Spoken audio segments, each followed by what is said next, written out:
எமது இனம் வாழ தம் உயிர்களை உகந்தளித்த மாவீர செல்வங்களை இதயத்தால் வணங்கி இந்த மண்டபத்தில் மாவீர தெய்வங்களுக்கு சுடரேற்றி மலர் சாத்தி வணங்கி வல்லமை தாரீர். எம்மினம் மீள என்று வரம் கேட்க வந்திருக்கும் டென்மார்க் வாழ் தமிழ் உறவுகள் உங்கள் யாவருக்கும் பிரபாகர தமிழால் சொல்கின்றேன் புரட்சிகர வணக்கங்கள். மாவீரர்கள் ஒரு சத்திய இலட்சியத்திற்காக மரணிக்கிறார்கள். அவர்களது சாவு சாதாரணமான மரண நிகழ்வு அல்ல, எமது தேச விடுதலையின் ஆன்மீக அறை கூவலாகவே மாவீரர்களது மரணம் நிகழ்கின்றது என்கின்றார் எமது தமிழீழ தேசிய தலைவர் மேதகு வேலுப்பிள்ளை பிரபாகரன் அவர்கள். சாவுக்கு நாள் குறித்து சாவையை தம்மோடு தூக்கிக் கொண்டு தமிழீழ தேசம் விடிந்திட மடிந்திட்ட மாணிக்கங்கள், மகத்தான புனிதங்கள் எங்கள் மாவீரர்கள். மாவீரர்கள் குறிப்பாக கரும்புலிகள் ஆகுவது என்பது ஒரு சாதாரணமான விடயம் அல்ல. இன்று முடிவெடுத்து நாளை கரும்புலியானது என்பது எங்கள் வரலாற்றில் என்றுமே இடம்பெறாத ஒரு காட்சியாகும். உதாரணமாக நான் அறிந்த ஒரு கதையை கூறுகின்றேன். இது எங்கள் முதல் கரும்புலி அங்கேற்கண்ணி அக்காவின் கதை. நீண்ட பயிற்சி, நீண்ட தெரிவின் பின்னர் சீட்டு மூலம் அங்கேற்கண்ணி அக்காவின் பெயர் அடுத்த கரும்புலியாக போவதற்கு தெரிவாகுகின்றது. தெரிவாகியதுடன் அங்கேற்கண்ணி அக்கா அந்த தெரிவாளருடன் ஓடிச் செல்கின்றார். ஓடிச் சென்று கேட்கின்றார், இந்த திகதியில் மட்டும் ஒரு சிறிய மாற்றம் ஏற்படுத்தலாமா என்று. அப்பொழுது அந்த தெரிவாளர் கேட்கின்றார், ஏனம்மா இதுல என்ன பிரச்சனை இருக்குது என்று. அப்பொழுது அங்கேற்கண்ணி அக்கா கூறுகின்றார், நல்லூர் திருவிழாவின் பொழுது என்ற வீரச்சாவை நான் தழுவிக்கொண்டால் அப்ப நல்லூர் திருவிழாவில் கச்சாம் வித்து என்ற அம்மாண்ட கையில கொஞ்சம் காசு இருக்கும். அப்ப என்ற வீர மரண செய்தி கேட்டு வீட்டுக்கு செல்லும் எமது சக போராளிகள், எமது சக நண்பர்களுக்கு அம்மாக்கு உணவு அளிக்குவதற்கு இலகுவாக இருக்கும். இதிலிருந்து நாங்க என்ன அறிந்து கொள்கின்றோம்? அடுத்த வேளை வீட்டில் கஞ்சி வைப்பதற்கு காசு இல்லாத நிலையிலும் கூட எமது தேச விடுதலைக்காக, எமது உரிமைகளுக்காக, எமது இலக்கை அடைவதற்காக அங்கேற்கண்ணி அக்காவை போல் பல மாவீரர்கள் தமது உயிர்களை கொடையாக கொடுத்திருக்கின்றார்கள். அன்புக்கினிய இளையோர்களே, பெரியோர்களே, 2009ஆம் ஆண்டோடு எல்லாமே முடிந்து விட்டதாக நினைத்து நீங்கள் முடங்கி கிடப்பது என்பது எம்மை நம்பி எமது சுதந்திரத்திற்காக, எமது வாழ்வுக்காக தம்மை ஆகுதியாக்கிய மாவீரர்களுக்கு செய்யும் துரோகமுமே எதுவுமே முடிந்து விடவில்லை. ஆயுதங்கள் மௌனித்திருக்கே தவிர அது கொண்டிருந்த விடுதலை வீச்சு பாய்ந்து கொண்டுதான் இருக்கின்றது. விடுதலை உணர்வு இன்று வரை உணர்வுடன் தான் இருக்கின்றது. புதிய பரிமாணத்துடன், புதிய வீச்சுடன் எமது போராட்டத்தை தொடர வேண்டிய வரலாற்று சூழலில் நாம் வாழ்ந்து வருகின்றோம். இன்று நாம் முழு வீச்சுடன் போராடாமல் விட்டால் நாளை என்பது எமது கைகளில் இல்லை.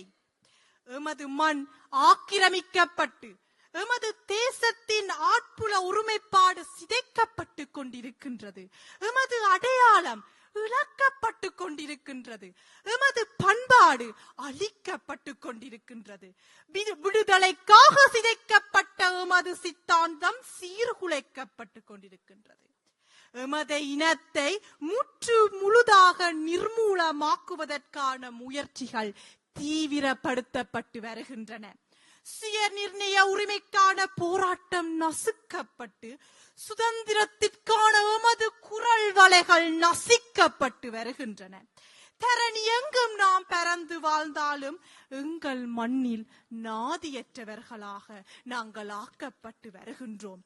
இந்த நிலை எமக்கு வேண்டுமா? இதற்காகவா இத்தனை தசாப்தங்கள் காலங்களாக போராடினோம். இதற்காக இத்தனை அர்ப்பணிப்புகளும் தியாகங்களும். எமது இனத்தின் அடையாளங்களான மொழியும் பண்பாடும் இல்லாமல் எம்மால் வாழ முடியுமா? எல்லாமே முடிந்து விட்டது என்று சொல்லி ஒதுங்குவதற்கான தருணம் இது அல்ல.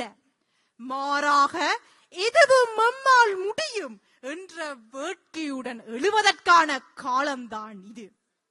அழித்தாலும் தமிழன் மீண்டும் எழுவான் என்பதை நிரூபிக்க வேண்டிய தருணம் எம்வாசல் கதவை தட்டுகிறது. இங்கு கூடியுள்ள என் போன்ற இளையோர்களே, உங்கள் கவனத்திற்கு, எங்கள் கைகளில் அறிவாயுதமும் மொழியாயுதமும் இருக்கின்றது. அதை வழிகாட்ட எம்மை இயக்கும் பிரபாகரன் என்றும் பேராயுதமும் எங்களுடன் இருக்கின்றது.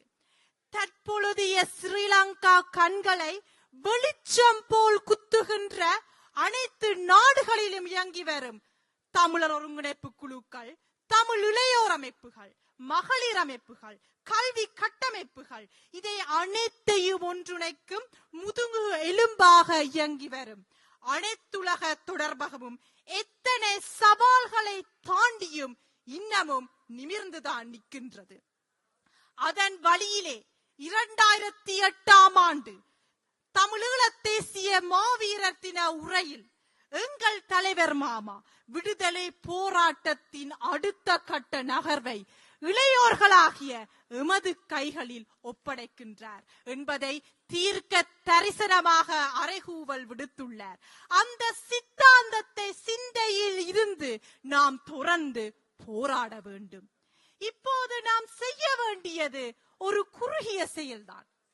விழிப்புத்தான் விடுதலைக்கு முதற்படி என்கின்ற எம் தேசிய தலைவரின் சிந்தையை சிந்தையில் இருத்தி எமது அறப்போருக்கு பல்வேறு வழிகளில் பல்வேறு வடிவங்களில் போடப்படுகின்ற தடைகள் யாவையும் தகர்த்தெறிந்து ஒன்றுபட்ட சக்திகளாக நாம் விழித்தெழுந்து கிளர்த்தெழ வேண்டும்.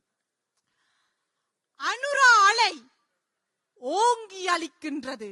அவதானம் எம் தமிழ் உறவுகளே. 2009 எமது இனம் கொன்றொழிக்கப்பட்டது. நாம் இன்று வரை ஐநா முதல் ஐரோப்பிய பாராளுமன்றம் வரை நீதி கேட்டு போராடுகிறோம். ஆனால் இன்றைய ஜனாதிபதி அனுரா திசைநாயக்கா எமது நிலத்தில் ஒன்றுமே நடக்காத மாதிரி சீன் போட்டுக் கொண்டு வருகின்றார். கிளீன் ஸ்ரீலங்கா என்ற பெயரில் இரத்தக்கரைகளை எமது மக்களின் மொத்த வழிகளை துடைத்தெறிய பார்க்கின்றார். அவர் எளிமையானவராம், நேர்மையானவராம், இரட்டை பொக்கெட் ஷர்ட்டோடு பலம் வருகின்ற இனிய நாயகனாம். சிலர் அவரை கொண்டாடுகிறார்கள். அவர் எப்படியாவது இருந்துட்டு போகட்டும். ஆனால் அவர் எம்மினத்திற்கு மட்டும் உண்மையானவர் அல்ல என்பதை உணர்ந்து அந்த மாய அலைக்குள்ளே இருந்து நாங்கள் வெளிவர வேண்டும். மக்களே, உங்களிடம் ஒரு கேள்வி. உண்மையில் அந்த அனுரா திசாயகுமாரா யார்? உண்மையில் அந்த அனுரா யார்? வடக்கு கிழக்கை இரண்டாக பிரித்து பிளர்ந்தவர். 2004ஆம் ஆண்டில் சுனாமி அனர்த்தம் வந்த பொழுது தமிழர் தேசியத்தில் கட்டியெழுப்ப சர்வதேச ஆதரவுடன் ஏற்படுத்தப்படவிருந்த சுனாமி பொது கட்டமைப்பை தடுத்து நிறுத்தியது இந்த அனுரா திசைநாயக்கா அன்று அங்கம் வகித்த ஜேவிபி என்ற கட்சிதான். இன்று என்பிபியாக நிற்கியது இந்த அனுரா திசைநாயக்கா அங்கம் வகித்தும் ஜேவிபி என்ற கட்சிதான். அப்பொழுது இதிலிருந்து என்ன தெரிய வருகின்றது? அவர் அணிந்து வரும் இரட்டை பொக்கெட் ஷர்ட்டில் ஒரு பொக்கெட்டில் ஜேவிபி, மற்ற பொக்கெட்டில் என்பிபி தான் உள்ளன. இதை நாங்கள் அனைவரும் தெளிவாக அறிந்து கொண்டால் அகச்சிறந்த புரிதலாகும். இது மட்டுமா நடைபெறுகின்றது? தமிழ் பாட புத்தகங்களில் இருந்து தமிழீழ வரலாறு முற்றிலும் நீக்கப்பட்டுள்ளது. விடுதலை போராட்டம் பற்றிய வரலாற்று குறிப்புகள், தமிழர் மாவீரர்களின் வரலாறுகள், போராட்டத்தின் நியாயப்பாடுகள் அனைத்து மூடி மறைக்கப்பட்டுள்ளது. அப்போ அங்கு வளரும் எம்மை போல் இளையோர்கள் எப்படி சரியான தெளிவான வரலாற்றை அவர்கள் அறிவார்கள். பதிலாக ஒரே தேசம் ஒரே வரலாறு என்ற சிங்கள பேரினவாத தேசிய கோஷம் ஊட்டப்படுகின்றது. ஒரு இளம் தலைமுறை தங்கள் வரலாற்றை அறியாமல் வளரும் போது அவர்களது சுதந்திரத்தை கோரும் வலிமையை இழந்து விடுவார்கள். இப்படித்தான் ஸ்ரீலங்கா அரசினால் தமிழர் பண்பாடு அடையாளத்தின் மீது மென்மையான ஊழவியல் ஆக்கிரமிப்பு தொடர்கிறது. புலம்பெயர் தேசத்தில் ஆயினும் இத்தனை சவால்களை தாண்டியும் இன்று தேசிய மாவீரர் நாளில் நாங்கள் நிற்கின்றோம். வியாழக்கிழமை ஏராளமான இளையோர்கள் பாடசாலைகள், பல்கலைக்கழகங்கள், தொழிலிடங்களில் இருந்து விடுமுறை எடுத்து இங்கே வருகை தந்திருக்கின்றார்கள். இதை பார்க்கும் பொழுது எங்களுடன் ஒரு குறுகிய உணர்வு வருகின்றது. ஏதோ ஒரு வழியில் நாங்கள் சரியாகத்தான் செல்கின்றோம். எமது அடுத்த தலைமுறை இந்த போராட்டத்தில் கையில் எடுப்பதற்கு சரியான வழியில் செல்கின்றது என்பதை மிகவும் எழுச்சிகரமான நடனங்கள், பாடல்கள் ஊடாக அவர்கள் அதையும் வெளித்தந்திருந்தார்கள். இதையும் தாண்டி அந்த இலக்கை அடைவதற்கு அனைவரும் இப்படி ஒற்றுமையாக ஓரணியில் அரசியல் பாகத்திலும் நாங்கள் இணைய வேண்டும். அதை இந்த மேடையில் இத்தகரில் எமது இளையோர்களிடம் கேட்டுக்கொள்கின்றேன்.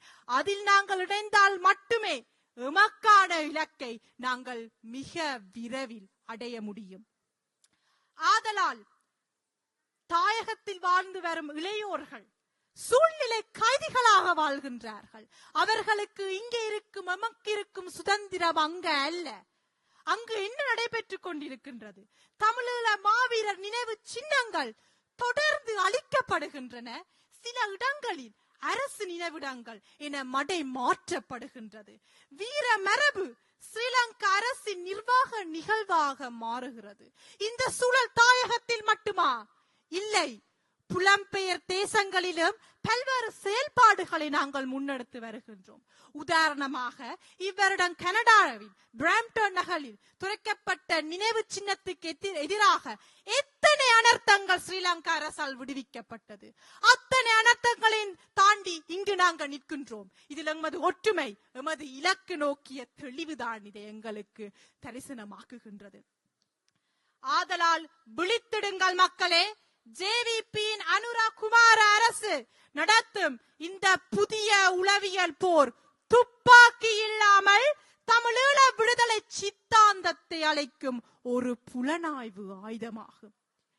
இது கல்வியில், ஊடகத்தில், கலாச்சாரத்தில், பொருளாதாரத்தில், நிலாபகரிப்பில், நினைவேந்தல்களில் நடக்கும் மென்மையான நுணுக்கமான ஆக்கிரமிப்பாகும். இந்த யுத்தத்தில் எமது போராளிகள் பொதுமக்களும் செய்துள்ள அற்புத தியாகங்கள் உலக வரலாற்றில் ஒரு ஒப்பற்ற வீர காவியமாக பொறிக்கப்பட்டு விட்டது என்கின்றார் எங்களது தேசிய தலைவர். ஆதலால் அந்த அற்புத தியாகங்கள் மண்ணோடு மண்ணாக, காற்றோடு காற்றாக, கடலோடு கடலாக, விண்ணோடு விண்ணாக கரைந்து போய்விடாமல் அவர்களின் தியாகங்கள் மனதில் இருத்தி மனசாட்சியுள்ள நன்றியுள்ள மர தமிழர்களாக ஒன்றுபட்டு ஓரணியில் போராடுவோம். எமது போராட்டம் அறத்திலானது. அது தனது இலக்கை சென்றடையும், வென்றடையும். எமது மாவீரர்களின் குருதியால் நிமிர்ந்து பெற்ற எமது உயிர்கொடி தமிழீழ தேசிய கொடி உலக பரப்பில் பட்டொளி வீசி பறக்கும். தமிழ் குடி தலை நிமிர்ந்து நிற்கும். மாவீரர்களது கனவு நனவாகும். தன்னிகரற்றோம் தானே தலைவன் காட்டிய வழி நடந்து வெல்வோம் தமிழீழ தேசத்தை என்று கூறி வாய்ப்பளித்தமைக்கு நன்றிகளை கூறி விடைபெறுகின்றேன். நன்றி, வணக்கம். தமிழரின் தாகம், தமிழீழ தாயகம். நன்றி.